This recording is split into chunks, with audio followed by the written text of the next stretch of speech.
Micdup. He's had a stroke. Yeah, I'm not sure what the SOS flag down was for, but hey. Welcome to the Highlights from Lowlife show, everybody. We're back once again.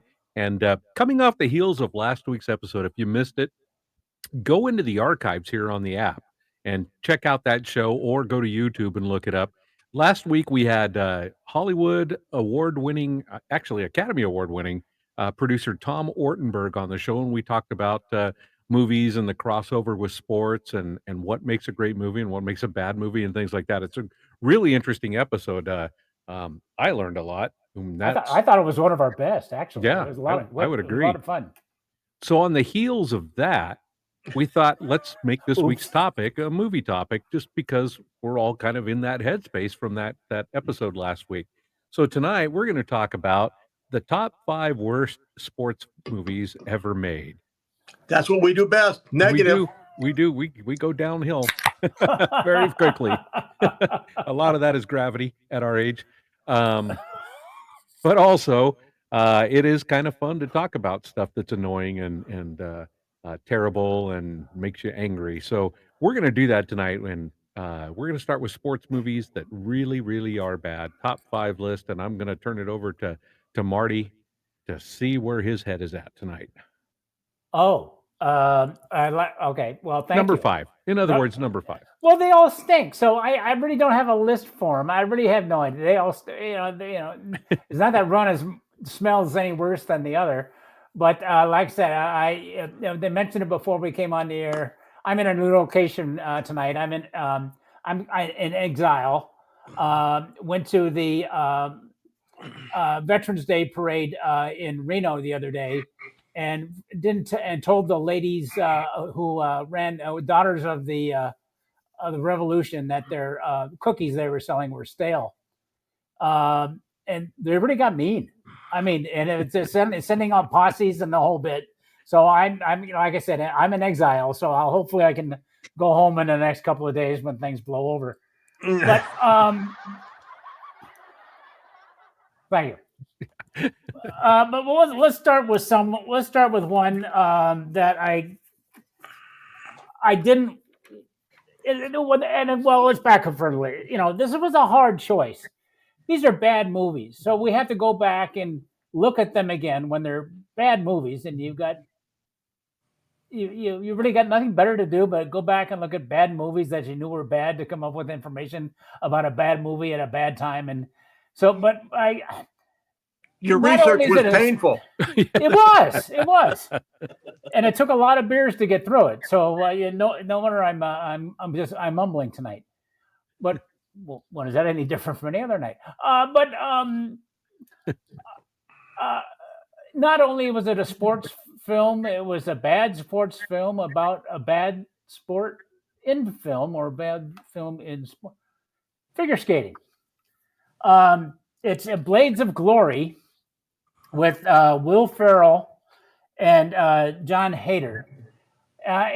Will Ferrell I never really thought he was that funny. His humor is always very sophomoric. This movie didn't improve at all. The couple of films he did was at Talladega Nights that was kind of funny and somewhat unique. And, they did Elf was okay, fine, Christmas film, but this had no concept of going anywhere, so it went nowhere. And I guess the funniest part of the movie, from what the highlights were, where they're skating together and he's in his crotch and they're in their crotch and they're all got looks at each other like, I mean, this is maybe a 6-year-old found that was funny, but it was just a bad film all the way along. So that and again, there's no real worst of worst. They're just all bad.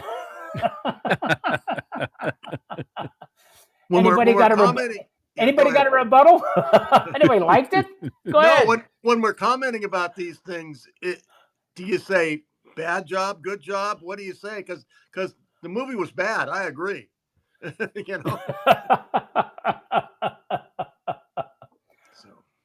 All right. What do you got, JC, tell me your number 5. Okay, my number 5, and if you know me, if you watch me on the show more than once, my favorite movie of all time, sports or not, is Major League. And I often, when I'm coaching the adults or even the kids, I'll often quote Lou Brown. All right, 10 minutes till game time. Everybody gather around. I'm not much for inspirational addresses. And I could go on all the way through Harry Doyle here, welcoming you, friends of the feather, to the Cleveland Indians. I mean, it could go on. 30 minutes of the movie I could do. But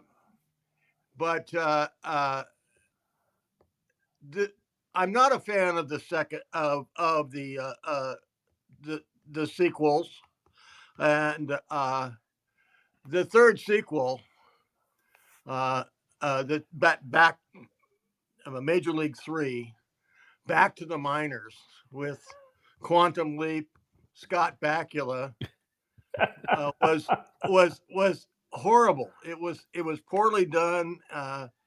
The humor was below sophomoric, Marty. I mean, it was not good. Bob Uecker was the only saving grace in the whole movie. Was that the one where they're the Salt Lake? Yeah, they were the bees. They were the bees. Okay, yeah. The Buzz. I'm sorry, they were the Buzz. Oh, okay. And Mr. Buzz with the hat and everything, with the bee's head and all that. It was just plain awful. Yeah. So, and I wonder if the producers had to apologize to the entire city of Salt Lake after they brought that one out. I'm assuming the people in Salt Lake didn't even go to that movie. Yeah. and the Minnesota Twins as well. That's right. But that's what I got. Robbie, what do you have? Well, my number 5 could easily be my number 1 worst sports movie of all time, and that is the remake of The Bad News Bears. I really dislike that picture. It loses all the charm and some of that crass humor from the original movie. It's softened. They took some of the edges off. None of the kids are memorable. If you've seen the first one, you can picture that whole team in your mind. You know exactly who's who and everything. And none of these kids were memorable whatsoever. Greg Kinnear's kind of got this nice guy niche carved out for him, so he's really hard to take as the hardened dad obsessed with the team and the game over the family and all of that. It certainly tries to be a little more politically correct than the original. So for me, that's kind of unnerving, actually. The way they tried to dial it down really kind of missed the point. With the fake beer and all that, yeah. Yeah, absolutely. It misses the point of what the original was about, and because the original, it's a time capsule. If you look back at it, it's clearly from the mid 1970s, and it captures that era that we all saw it and grew up with it.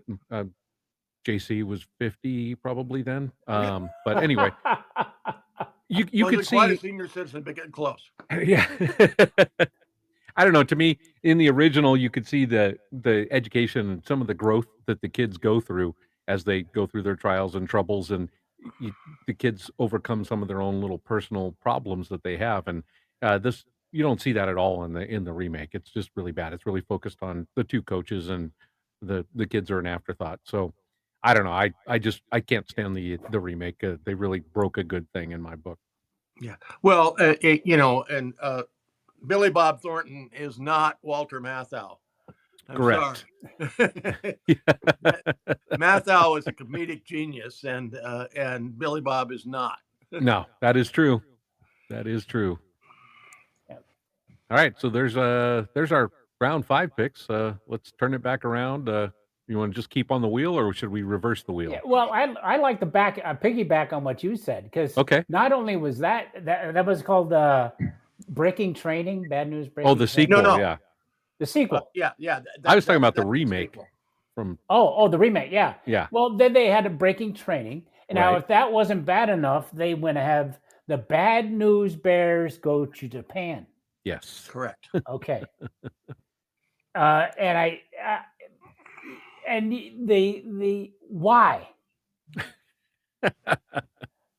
there was the and they were all, well, like I said, the original was in 76, and they did the sequel, the Breaking Training, 77, and this came out in the Japan 78. So they're all just piled. Right. What do they say about doctorates piled higher and deeper? The PhD. Yeah. Well, yeah. I'm an avid old movie fan, and it's on the screen here. I'm trying to do the show and watch North by Northwest, one of my favorite Hitchcock films. The only reason I bring that up is because there's a great actor who headed up the Bad News Bears goes to Japan. Anybody who remember who that was? Tony Curtis. Tony Curtis. What the hell is Tony Curtis? And real quick is that he's a sleazy promoter who wants to sell the rights to a youth USA versus Japan game, and that's what brings him to Japan. And all of a sudden, the team is now what's left of it. Like I said, they all are older, and a lot of them have nothing to do with it now. A couple of you'll recognize a couple of faces in there though. The only thing is they're just there. There's no parents that gave them permission to be there. There's no raising money or no problem of getting the money there. They're just suddenly there in Japan. And of course, the antics of the two cultures, and it just gets worse and worse and worse. But the worst part, Kelly Leak falls in love. Yeah, with a Japanese gal.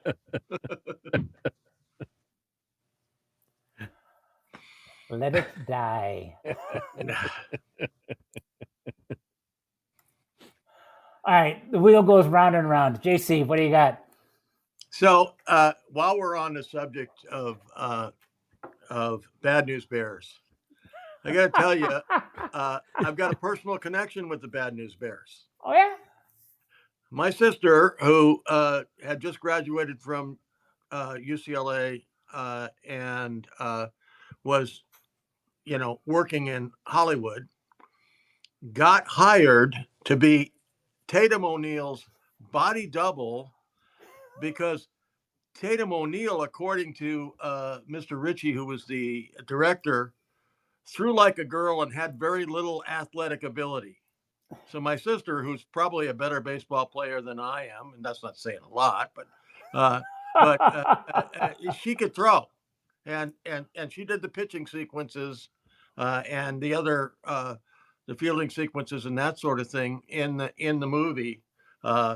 She was like 22 at the time, and Tatum O'Neal was 15, I think, and so she had to wear the suppressor, the plastic wrap, to make her look more like a 13, 14-year-old.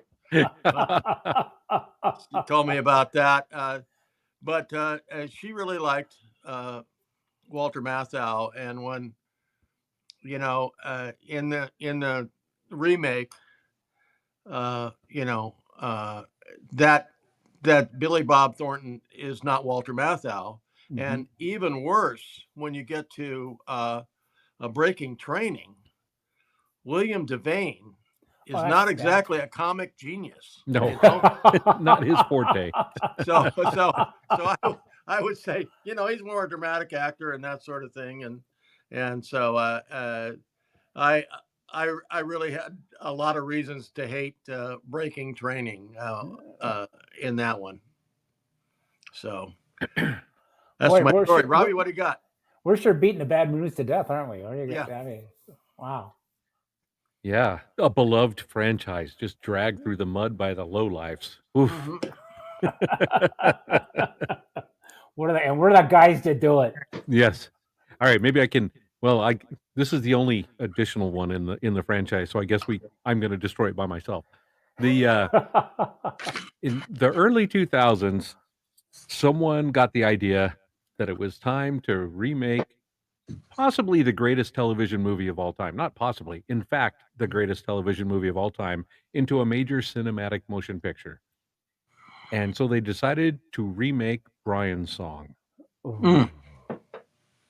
with two guys who I couldn't name for the life of me as Brian Piccolo and Gail Sayers. It's so brutal to watch. The the actors in the remake seem like they're just reading their lines and trying to react to the lines rather than actually like feeling them and convince you that they're that character.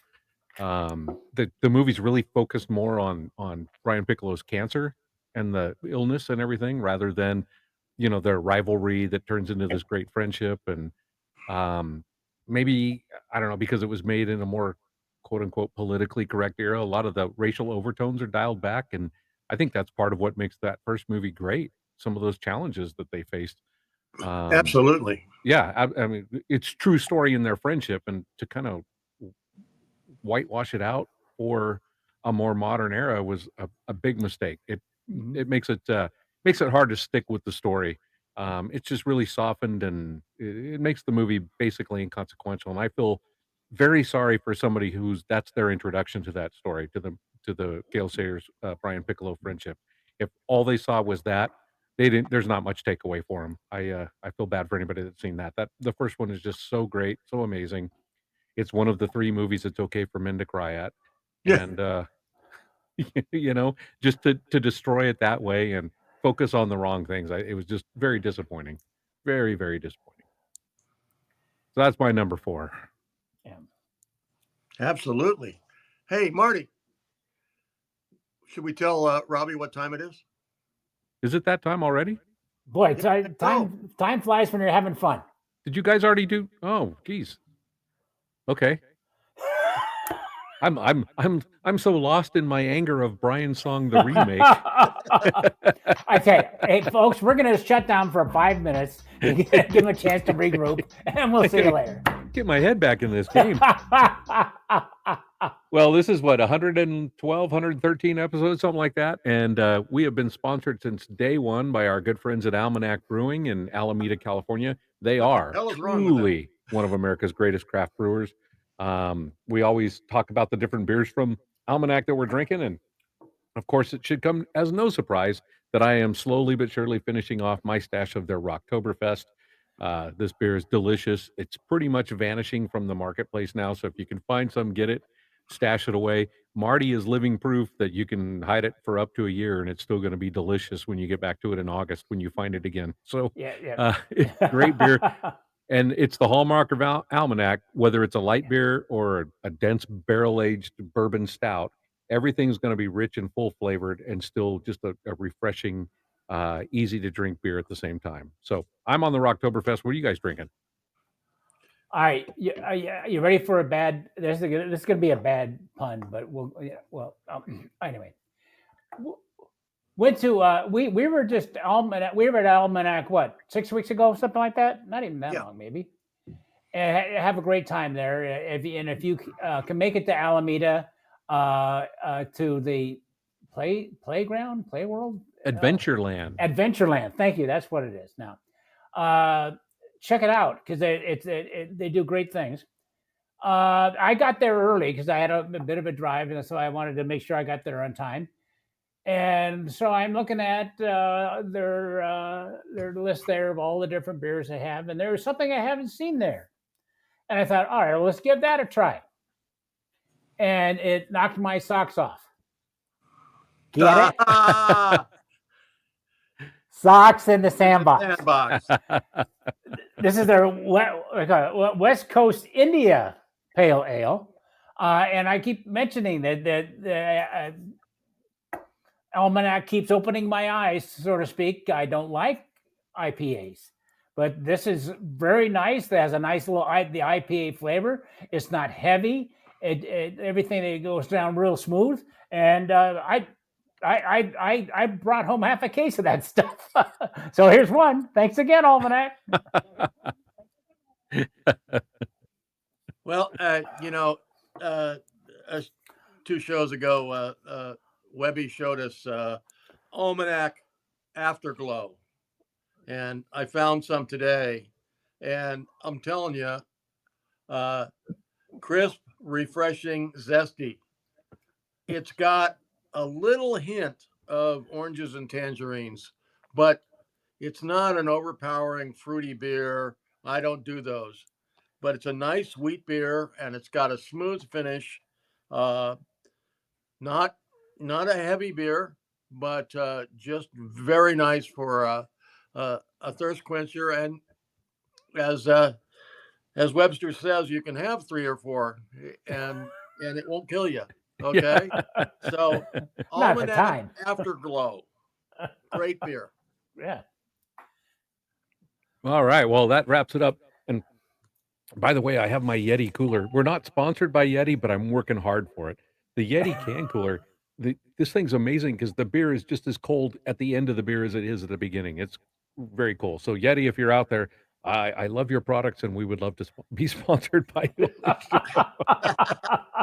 But everybody, I've had a couple of What a people go, mooch. you say you're drinking Almanac, but all I see is this black can. So I just wanted to clarify what's going on there. But anyway, yeah, Almanac Brewing, it's outstanding. If you're visiting the Bay Area, if you're making a trip out here, or maybe you want to now after you've heard about Almanac, get out to Alameda. The island's gorgeous. There's a bunch of things to see and do out there, and obviously you can start your day off and finish your day at Almanac. Truly one of America's greatest craft brewers. And if you go there, make sure you tell them you heard about them from the Highlights from Lowlife show, and they may take pity upon you. All right. A new meaning, Rob, to shameless solicitation with the Yeti cooler. You think? That's great. Well, I'm hoping at the very least I got family watching and they try to figure out what they can get me for Christmas now. Well, More you Yeti know, stuff. and these cans are large cans. Yeah, And so the beer being in the Yeti and being cold at the end is very important. absolutely. I mean, we're professionals. We get it. Yeah. Hey, before we We're all start, professionals here. yeah, We don't tank plays for personal reasons. So I didn't cut say the crap. professionals. I said professionals. Oh. Yeah, totally different thing. We before we get going, Hammy, one of our fellow lowlifes, texted me about the Bad News Bears remake, and he said it would have been a much better film if Billy Bob Thornton had done the Sling Blade voice the whole time. Aw. All right, let's move on to round 3. Worst sports movies of all time. What do you got, Marty? How do you prepare for, or how do we prepare for any show that we have to do a list? You go on the internet or AI and try to. Well, that's right. Well, that's where I get the inspiration for most of this. I must admit. And there's a film that came up in a couple of different lists that I went, what? And I just, so I said, all right, so let's dig into this. And it does sound, I never did see this movie, but it does sound terrible because it's so friggin' predictable. Did you know they did a basketball movie with Tootsie? You remember this? You remember Tootsie, the movie with Dustin Hoffman? Right. Yeah. They did a basketball movie. It's called, here it is, Joanna Man. Wow. Dustin Hoffman's in that? No. Dustin Hoffman was Wait, in what? Tootsie. Don't start. God, you're going to get a suit. Will you knock it off? So let's take Tootsie and apply it to basketball. So we got a guy who's playing basketball, doesn't like what's happening to him, pisses off the coach. He gets suspended. Then the news come out that no one wants to touch him because he's a jerk. Nobody wants him. Okay, so what does he do? He's gonna play for the girls' league. He's gonna be a girl and play in the girls' league. Now, now come on, we all seen Tootsie. Who besides him knows that he's really a guy? Bill Murray. I'll call it the agent. Oh, okay. Right? The agent, Yeah. right? Because, okay. So he's playing with the girls' team.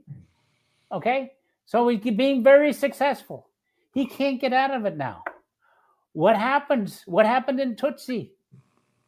He started having feelings for following another girl. But he is a girl. Oh my God, there's a conflict with that. Oh my God, it's right out of the same friggin' movie. Joanna Man, this is the film. It's pathetic. And guess what happens at the very end?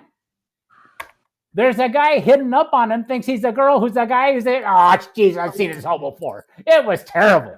Ah. I'm gonna this guy said who reviewed the film, just said, I was forced to watch it while selling plasma. I received $30 for it. It wasn't worth it. It wasn't worth receiving the $30.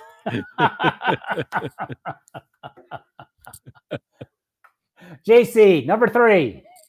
All right. So this is a Disney film, okay? And Disney usually makes pretty good films, but they didn't miss once here. They didn't miss twice. They missed 3 times with the Mighty Ducks and Emilio Estevez as Gordon Bombay. It was none of the 3 films that they did got more than 27% on Rotten Tomatoes, which is bad. Yeah. Okay. Yeah. That was the first film got 27%. So on the strength of that fabulous performance, Disney had Emilio Estevez in Mighty Ducks 2. That got a 20% Rotten Tomatoes. Mighty Ducks 3 got a 20% Rotten Tomatoes. Emilio Estevez actually submitted to Disney a script for Mighty Ducks 4. Oh. And they finally woke up and rejected it. That was just, after the first rousing success that they had, supposedly, Disney bought an NFL franchise and put them in Anaheim and named them the Mighty Ducks. The next year after that film came out, after Mighty Ducks 1 came out, they did that. You got to wonder. I'm selling all my Disney stock. Robbie, what do you got? Well, I'm gonna stick with the Disney thing since you opened up that can of worms. Yes. This was from the dark days of Disney, when they kind of stopped doing animated films and tried to do a lot of live action stuff. And I mean, frankly, the stuff with Kurt Russell and Dean Jones, absolutely amazing. You can't go wrong with any of those live action movies, especially the computer wore tennis shoes. But classic, absolute classic. But there was Gus. So that's the movie. And here's the thing. Tim Conway and Don Knotts are a hilarious comedy duo. They are great. They are great together. They are both in this movie. Yep. They don't do a scene together. Oh. No. How do you have those two guys in the same movie and not do at least one scene together? They are not together at all. Ostensibly, they brought in Don Knotts is the coach of a football team, and they bring in why it's from Yugoslavia, I don't know, but it's a donkey from Yugoslavia that can kick field goals. It's going to totally turn around their season. So this, even when you suspend your disbelief, this is basically 90 minutes of your life you'll never get back.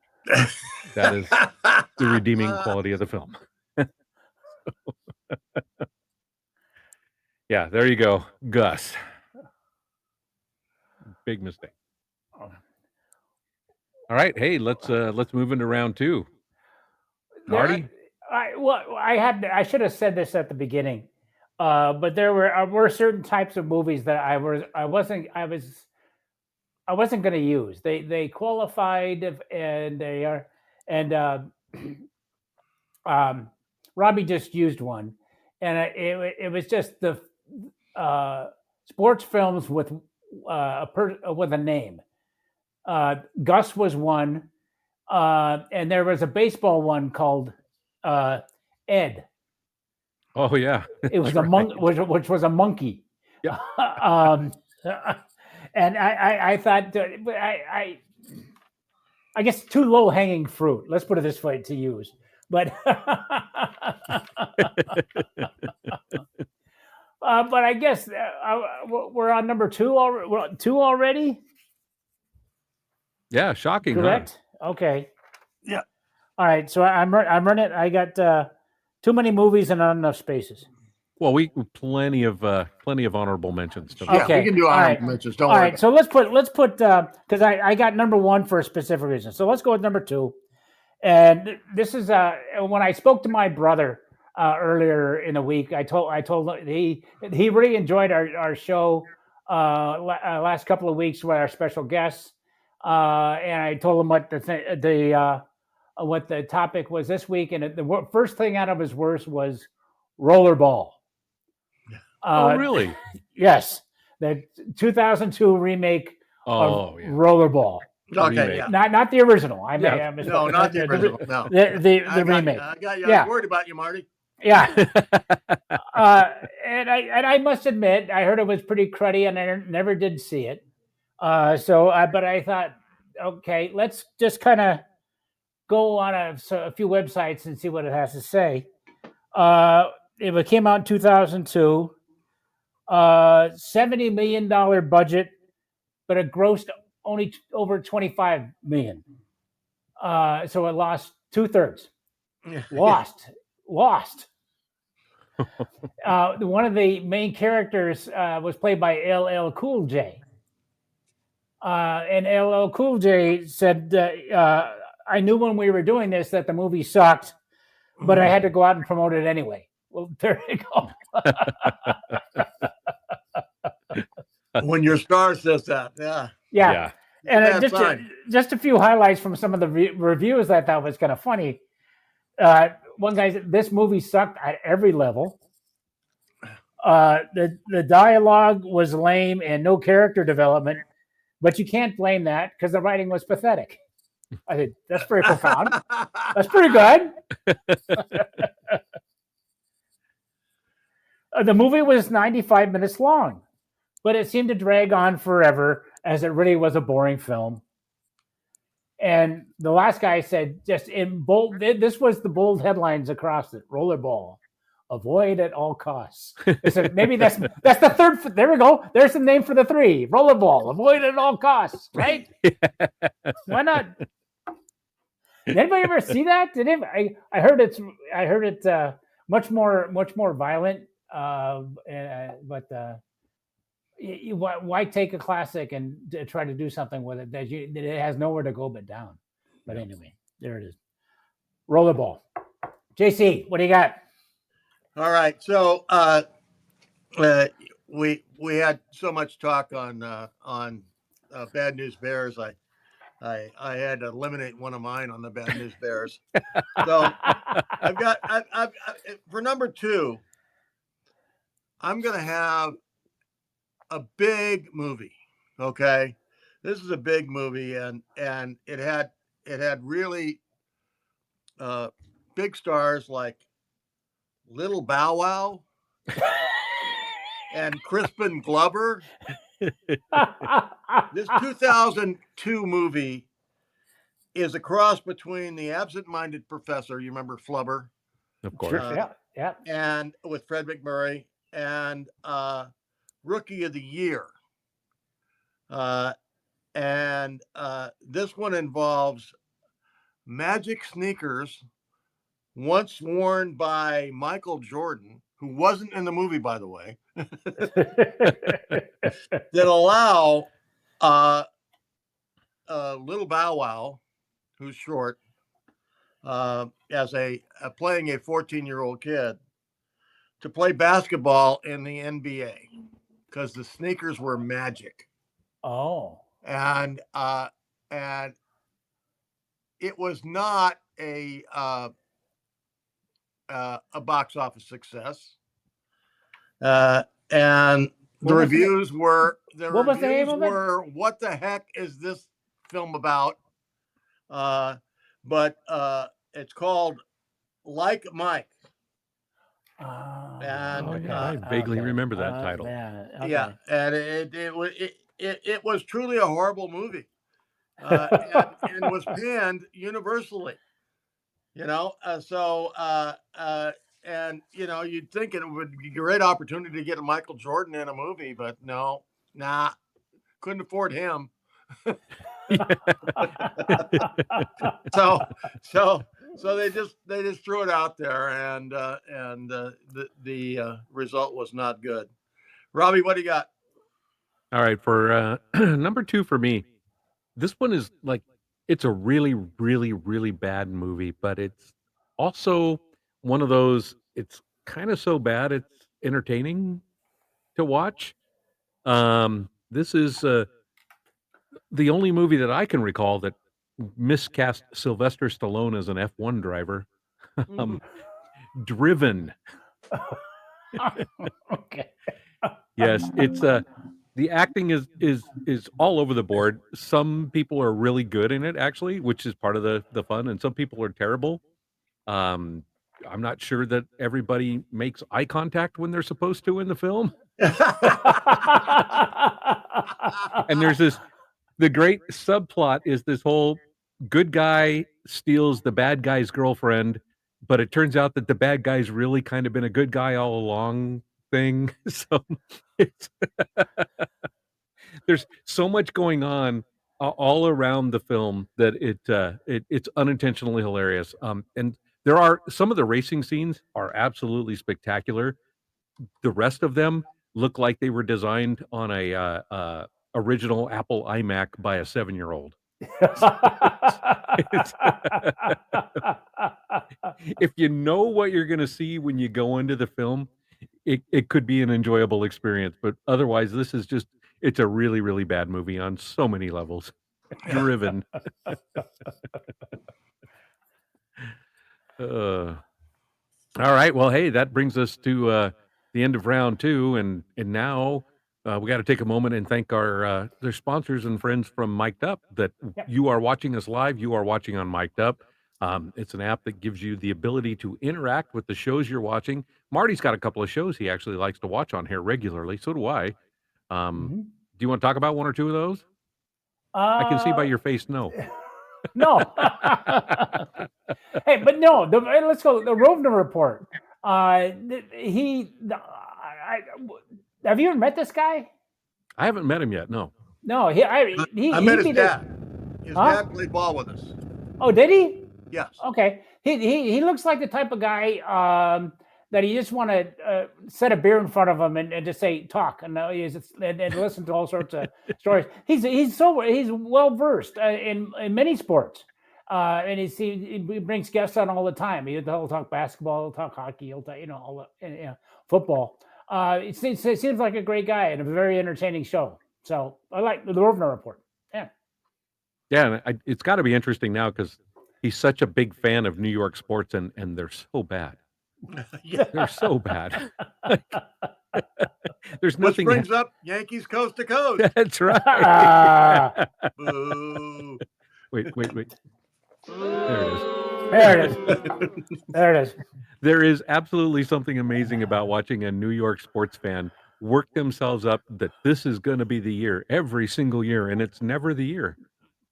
And watching them just slowly self-destruct over the course of a year is one of my favorite things in all the world.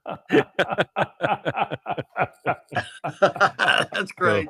So, anyway, we enjoy being part of the Mic'd Up family. There's a lot of good shows on here, a lot of great content, and there's some big announcements coming in the next few weeks with people that are going to be doing some shows on here and some teams that are actually going to start doing some daily and weekly shows. So it's an exciting time to be part of the Mic'd Up group, and Oh, we hope wow. you continue watching us here and watch the archive shows and dig into our YouTube material and follow us on Instagram and TikTok and Facebook and MySpace and all those other goofy things that are out there. All right. That'll bring us to round 1. the moment you've all been waiting for, our Drum roll, worst please. movies of all time. Gentlemen, anybody care to start? Number I can one do was it if you want. difficult for me. Go for it. Oh, go. Okay. So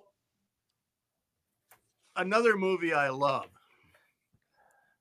is Slapshot, the original. And I tell you, it got lowballed by Rotten Tomatoes at 87%. And it had great cast members. Some of the people in the movie were just amazing. And of course, everybody loves the Hanson brothers. In Slapshot 2, they were the only group that returned, the Hanson brothers, and they were kicked out of the movie pretty early. And we had, big names like Stephen Baldwin and Gary Busey were part of the group, and Baldwin is not a great actor, and Busey is very uneven, and he gave one of his worst performances, I think, in this movie. The theory was that the Chiefs were moved to Kansas City, and they become the Super Chiefs, and they were going to play a Harlem Globetrotters like team and lose, and that's the whole premise of the thing. Is they got to lose to this other team from Kansas City, and like the Harlem Globetrotters and everything. And of course they do it, but the whole team revolts, and Baldwin can't hold them together, and the Hanson brothers are kicked out, and so forth. But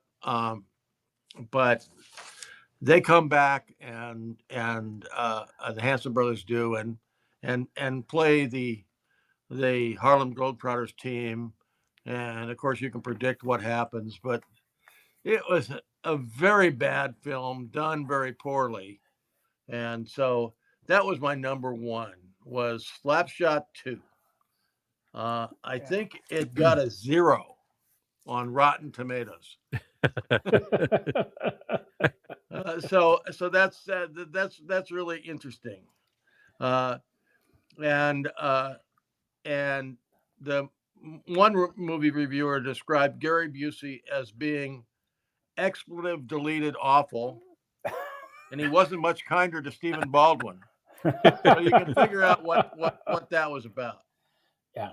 So you got number one, Marty? Yeah, like trading Stephen Baldwin for Paul Newman is like trading Wayne Gretzky for an empty beer can. Yeah, I got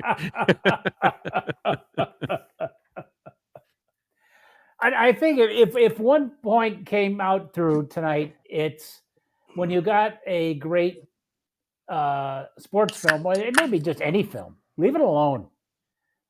So don't try to do it again. Don't try to in the next adventure or anything like that. Oh yeah, absolutely. But again, this my number one, and the reason that it's number one is because I really was upset about it because it used some of my favorite characters, and I mean that literally.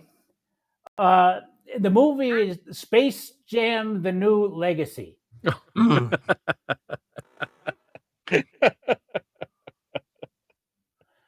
And because I love Warner Brothers, the characters, and there's other Hanna-Barbera characters got into this too at some point for some reason.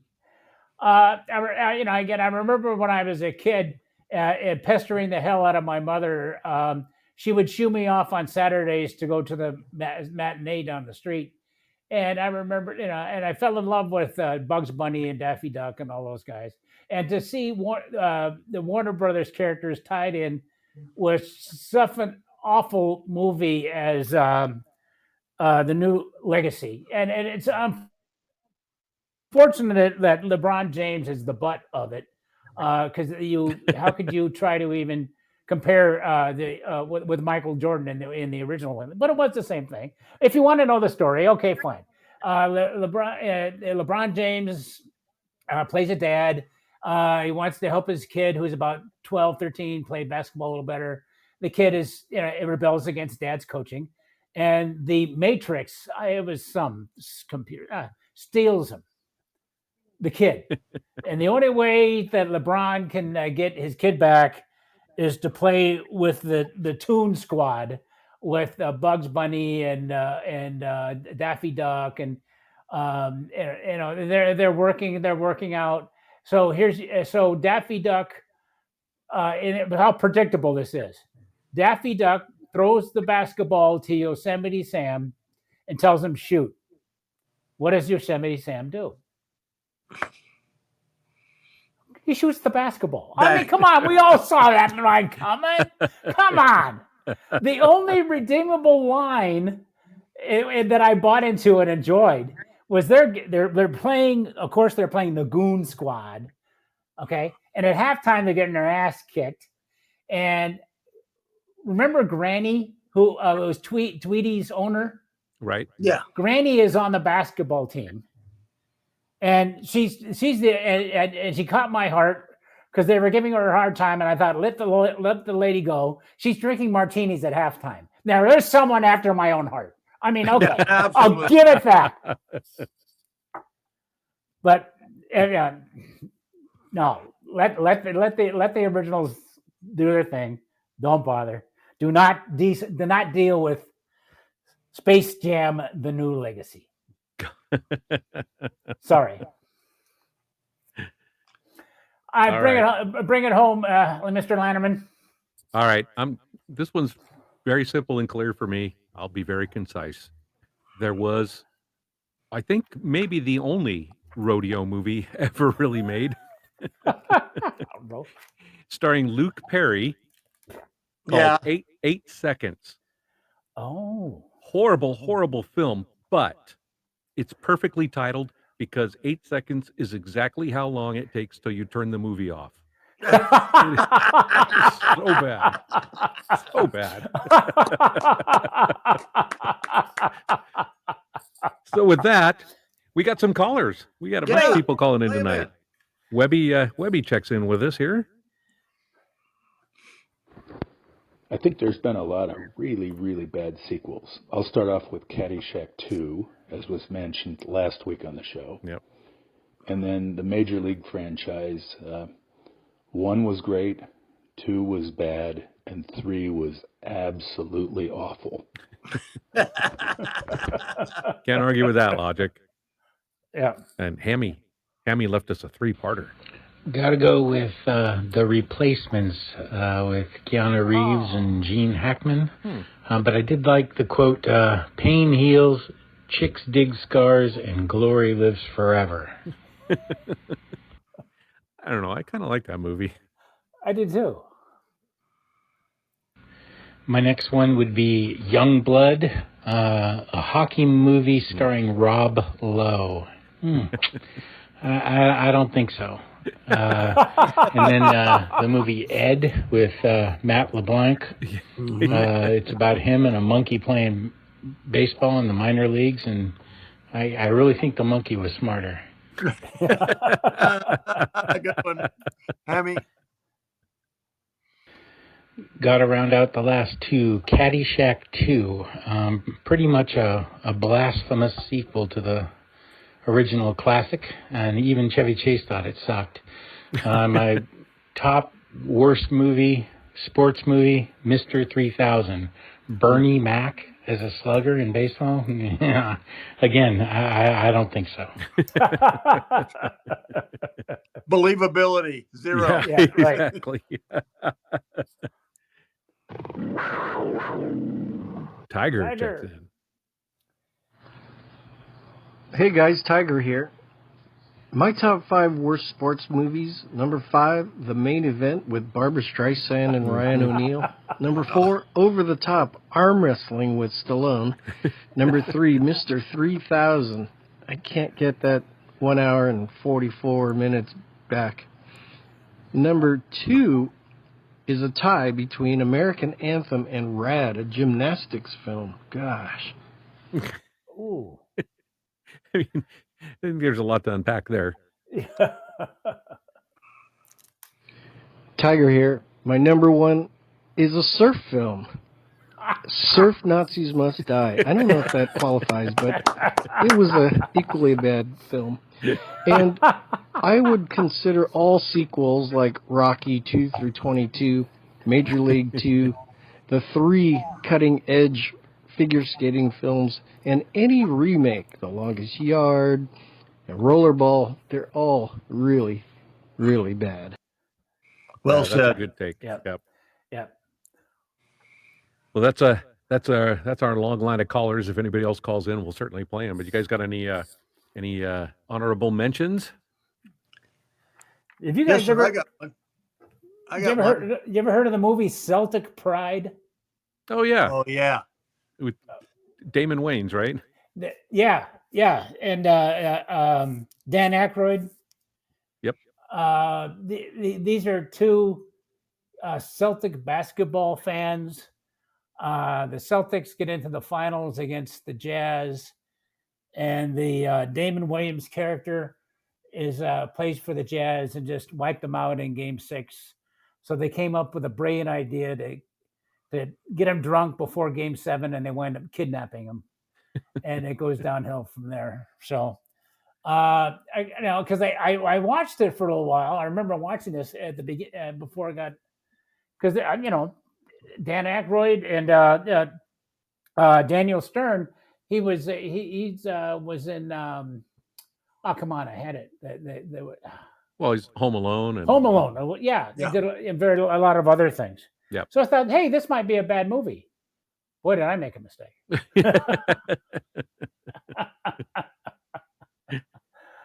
So I got I love Rodney Dangerfield. He's a super funny guy and everything, but Ladybugs. When you combine Rodney Dangerfield, Deborah Harry, young children cross-dressing, and girls soccer, it's a recipe for disaster. And this film was a disaster.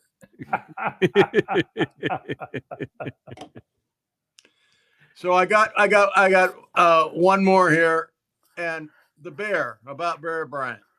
Oh, Gary Busey. Gary Busey is not Bear Bryant. You're not going to make him Bear Bryant. You're not even going to make him close. He disgraced the checkerboard hat.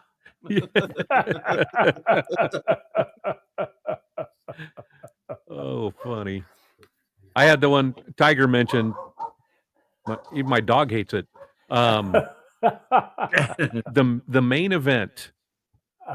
Barbara Streisand in a boxing movie. Give me a break. Yeah. She was trying to teach Ryan O'Neal how to box. So Streisand teaching a pretty boy how to be a boxer, and the guy's name is Kid Yeah. Natural. Yeah, bite me. Yeah. Yeah, it don't work with me.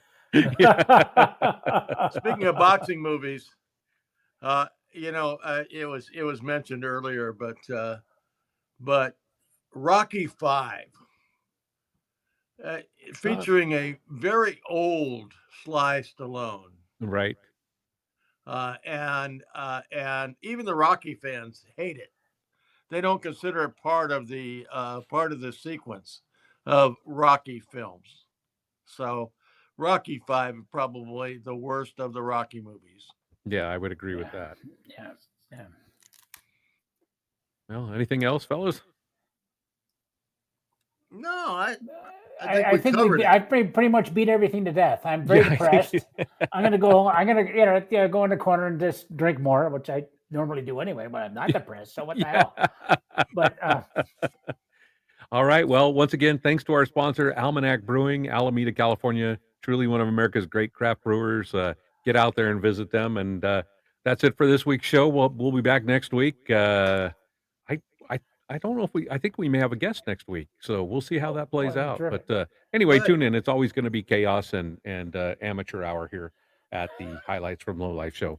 Thanks for watching. We'll see you next time around. Good night, everyone. Thank you. Highlights from Lowlifes. Highlights from Lowlifes. Oh yeah, I'm supposed to turn the off button. Okay. Yeah, okay.